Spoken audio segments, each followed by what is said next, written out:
Hey, Logan. Yes, Jay. Do we play board games? We play board games at the Never Ready Gamers. Do we play video games? Play video games. Do we play card games? We also play card games. Do we do miniatures games? We do miniatures games. Do we have a miniatures board game ready to go for them today? It looks like we do right here. So this is The Others. It's by Cool Mini or Not, designed by Eric Lang.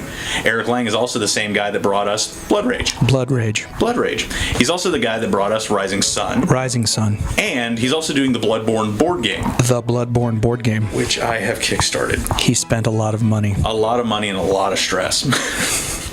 So Digital Break wanted us to do a small segment for you to showcase what we do, and I wanted to go over The Others with you. Now, there's 47 models in this box. That's one more than 46. Yeah, that is true. Now, this is the base game. There are expansions. Now, in the base game, you get 2 Sin factions. You have Sloth and you have Pride. You also have 8 hero models. 7 heroes actually, but one of them's a werewolf, so you get 2 models for that guy. Now, this is a 2 to 5 player game. Sorry, 2 to 5 player game. One of the players will play the Sin faction. So 1 player versus everybody else. Now, if it's 2, obviously it's going to be a 1v1 game. But if there's 5 people, then 1 person is going to be playing Sins. The rest are going to be playing heroes trying to stop the Sins. Hey, Logan. Yes? Can I play Sloth? Yes, you can play Sloth. Great. I'll set up the board, and then I'll just go watch TV. No. You actually have to play, Jay. But I'm Sloth. Then no, you make everyone else play slowly. Oh. Or so I've been told. Anyways, we're going to crack this open, look at the models, look at the rules, and we'll see you on the other side. Alright guys, so here we are with the big box of The Others. Comes off pretty smooth. Now, the first thing we'll see is our rulebook. Now, rulebook is pretty standard fare, has your summaries on the back, teach you how to actually play the game inside. Looks to be about 40 pages, I think 40, 43, somewhere around there. Yeah. So this is where all your story, all the stuff that you need to learn how to play the game is going to be found. Pretty nice art. I dig it. There are 2 sides to these tokens that we have to pop out. Like I said, pop them out. Pop out real easy. That's fun. So I don't know what any of this does at this point. It just looks nice, to be quite honest. I'm guessing since this is a question mark, then we have to discover what all this is. I'm okay with that. Really solid cardboard. It's pretty durable. It's pretty durable stuff. Like, I don't think this is going to bend too easily from mishandling. Remember the things that had all the stuff on the back? Well, these are missions, apparently. And it looks that there are 3 or 4 different types of missions. Rise of the Hell Club. Haven's Last Stand. This is what the players need to do to win the rounds, which they'll go from this one to end mission progress down here. So it's all pretty laid out flat for them, and on the back it shows how the mission should be aligned with the game tiles. And I guess you have 2 different options here. So map A, map B, lays it out pretty simple for you. Same thing here. I think these are just different types of missions. But it's the same concept, so players will decide which one they want to go with. So I thought I'd go ahead and start with Carl here. Carl seems to be the most unique one of the 7 heroes in that he is a werewolf. They share the same sword, so that's kind of what I'm surmising. This is your stat card. It'll keep track of wounds, corruption, any sort of special abilities that you have, things like that. So say hi to Carl. There we go. And here are the minis. Like, they're pretty nice. I don't know if you can get quite good detail on this, but like I said, they share the same sword, so this is the same this is the same character, different miniatures that you'll be using. All right, let's move on to the other one. The next one on our list is going to be Leah. Hi, Leah. So Leah seems like a very Mad Max sort of character, eye patch, gun toting, awesome. Again, here's her stat card. It's got a little quote for her. Apparently she is the leader, as it says on the card. Again, keeps track of, all your stats, any sort of special abilities, corruption, wounds, things like that. And here's her miniature.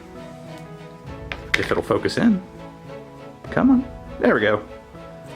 So there she is. Ain't a bad mini. I kind of dig it. Not gonna be mad. Now, there's a bit character to this. I very much dig this. I like that they're pretty unique in sculpt and design.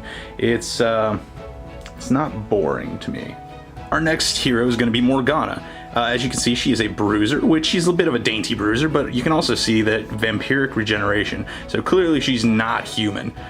Here's her stats again, just like old times. Apparently she's very old. So yeah, that's Morgana. Really, really nice artwork to this as well. And here is her miniature. It's got her sword, and it's pretty similar to her pose. Yeah, not bad. I dig it. I might actually end up painting these models. So I'm looking forward to playing Morgana. Alright, so we got Thorley here. Kind of an odd looking character, really. Also another bruiser. His quote is, "You don't get to hurt my friends," which kind of works because, you know, he's a protector. Again, stats, corruption, everything like that. Really nice artwork. Really weird looking character. I really like that. And here's the miniature of Thorley. That's going to be fun to paint. I don't think I'm going to be able to paint those tattoos, though. So now we got Rocco, a bit of a different type of character this time. This one's a shooter. Now, Rocco says, focus, trust the team, ignore distractions. And he's also got the ability kill shot, gain 2, I guess that's hits whenever you start a ranged fight. Really good thing. Just shoot from afar. All right, so here's his model. If it wants to focus in, there we go. There's Rocco, there's his model.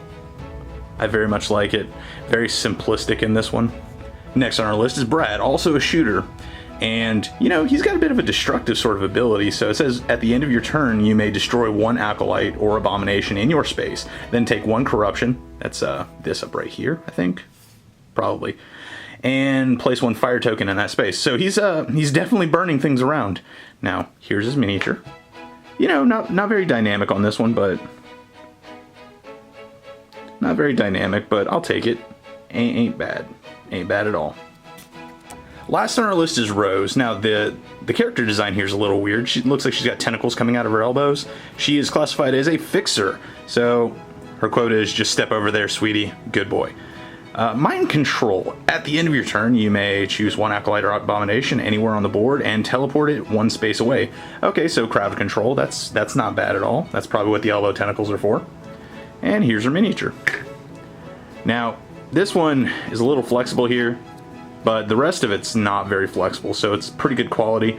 I don't foresee this being much of an issue. Now we're into the bad guys. Here's Sloth, and it comes with 3 different types of people that you're going to be playing with if you're playing the Sins faction. You have the Abominations, you have the Controller, and then you have the Avatar. Avatar's the big baddie. So, don't fall. So here is the Controller. Not a bad little model. Yeah, he's kind of simple, but very well done. I really like that. It's not overwhelming detail, because let's face it, when you get to the Abominations, oh yeah, there's a lot of detail on these guys. I think there are 2 different sculpts of the Abominations in this. Like, this is pretty hardy stuff. I can't complain with the model quality at all. So it looks really cool, looks really grotesque and visceral. I like it. Now let's look at the Big Daddy. Here's the Avatar. This is this guy right here. Does it look familiar? Yeah, pretty close. All right. You know, he's a pretty solid size model. Now, he's pretty big. I like it. There's some heft to him. I'm not afraid of dropping him. It went well on the floor. But that's the Sloth faction. Jumping straight into the Pride faction, here we go. Got some pretty hardy stats to this. This little ability is pretty nifty. Beware lone heroes. When you fight heroes alone, ignore 1 defense. That ain't bad. That's pretty dangerous. I don't even really know how to play this game. That seems dangerous. Here's your Controller. This is the, I guess the primary miniature that the Pride Sin player is going to be playing. Let me put that right down there. Here are the 2 different sculpts for... Here are the 2 different sculpts for the Abominations, just your basic foot soldiers. These are humanoid. I like it. It's a little squiddly. Again, really solid plastic models. I like them. This is probably the best model in the entire starter box.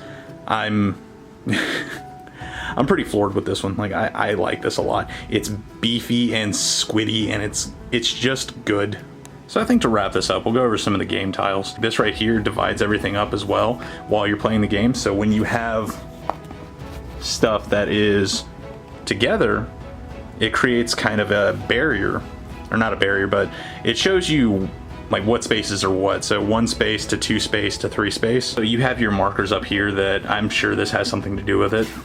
to do with how to play the game. Yeah, I like it. I can't wait to actually sit down and play this. Looks like they're having a rave over here. I can dig that. So this looks like a nightclub. There we go. We're in a nightclub. There seems to be a lot to it. I look forward to actually sitting down and playing this game with my friends. Whatever mission that you're playing, you get a specific set of cards that the Sins player gets to use. So you have Hellfire Mutation. This one says each acolyte gains a corruption in fights, or each abomination gains a hit in fights. So the Sins player, oh geez, it looks like the Sins player also gets to summon more things. This looks like something out of Hellraiser. Yeah, that's definitely the vibe going here. So if you're playing like a terror or a horror campaign there, you got corruption here. So these are the cards that the Sins player will get to play with in hand. I'm guessing this is going to be for the heroes? Yeah, probably. Upgrades, stuff like that. So there we go. Pride. Or I could be way wrong. Dark Past. No. Upgrade cards. There we go. Upgrade cards. It says on the back, Logan. So, yeah, these are very much smaller, but still good card quality stock, and probably going to make the game a lot more fun. Teleport this hero one space away. There we go. Yeah, I dig it. Alright. Alright, let's wrap this up. And that was the others. Thank you for watching. My name is Logan. I've been with the Never Ready Gamers. Thank you, Digital Break, for having us. Thank you, Meknarb Gaming, for sponsoring us. And if you're interested, we do have a YouTube channel at the Never Ready Gamers. See you there.